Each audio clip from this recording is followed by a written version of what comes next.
You know, a day at the ballpark is always fun. It includes the crack of the bat, the roar of the crowd, and unfortunately that can be a little overwhelming for some people. Well, the Cubs want to make sure all fans can enjoy the game, so it's hosting its first ever sensory-friendly game. And here to tell us about it today, Randy Weyhofer, Vice President and Assistant GM for the iCubs.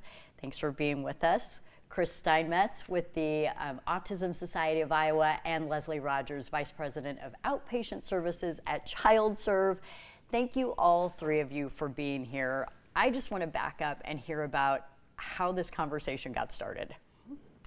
Yeah, one afternoon, Leslie and I were talking about hearing what some other ballparks had done, and we thought, why don't we try to do this with the Iowa Cubs, make it a welcoming game, put some accommodations in place. We contacted the Iowa Cubs, and they immediately said, we're on board, how can we help? Randy, tell me about when you first heard about this. What did you think? Well, Jason on our staff took the call and immediately said yes, but we talked about these kinds of things all the time, where the ballpark is meant to be a place where we celebrate the things that we have in common, not the things that make us different. And through all the 75 home games, we have a variety of things that are a special invitation to different parts of the community to be a part of it, to hopefully enjoy it, and then come back another time. So we're really excited to be a part of it. I'm excited about it, excited to take part in it. Leslie, ChildServe does stuff like this all the time.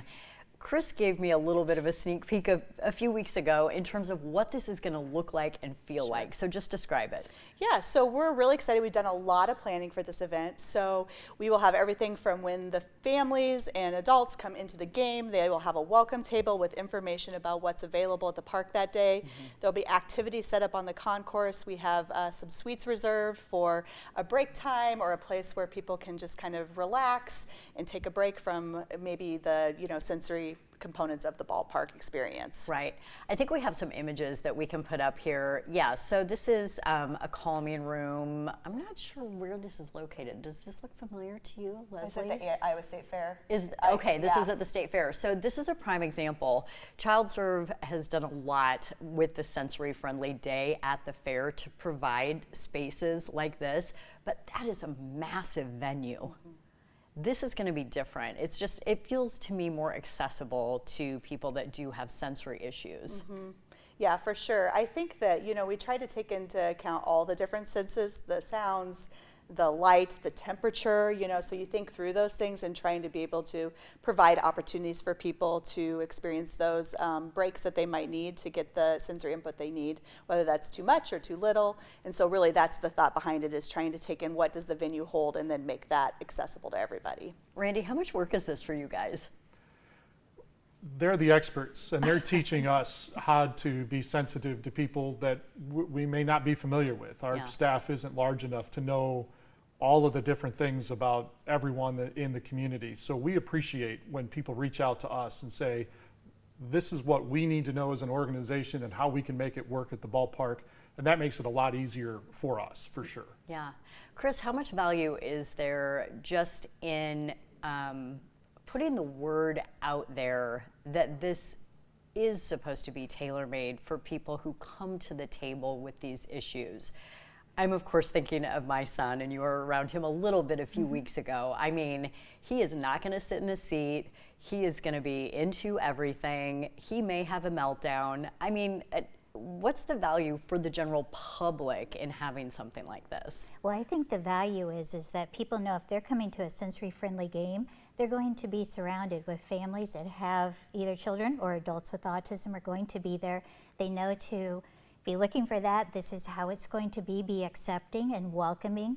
We also know there's going to be a calming room, there's going to be sensory areas. And the other thing I think that's important, as you and I have talked before, is if a family doesn't feel they can be welcoming in an area and they simply just stay at home and are secluded, that can be so difficult too. So this is also an opportunity for those parents to network, meet other parents, meet other families, see other children, be able to see others that are on that same journey that they are as well, along with the adults with autism. Yeah, and for it just to feel like a safe space for everybody. Exactly. Okay, we're going to pop information up on the screen. Randy, you want to do the honors? Tell everybody when this is going on. Sure. It's Sunday afternoon, June 9th, 1:08 first pitch, so the gates will open up at noon that day. Kids get to run the bases if they're so inclined after games on Sunday, and this will be a great opportunity. And we're really appreciative of the cooperation to put this together. We're working towards our certification with Culture City so that we can be adaptable all the time more than we currently are. You know, it won't be all the time for this one special event, but we can take elements of this one special event and then replicate that throughout other games so that the ballpark can be the best place it can for as many people as we possibly can. I love it. Thanks for that work, all three of you. We appreciate it. And by the way, you'll find a link at WHO13.com to all that information and to get tickets. We'll be right back.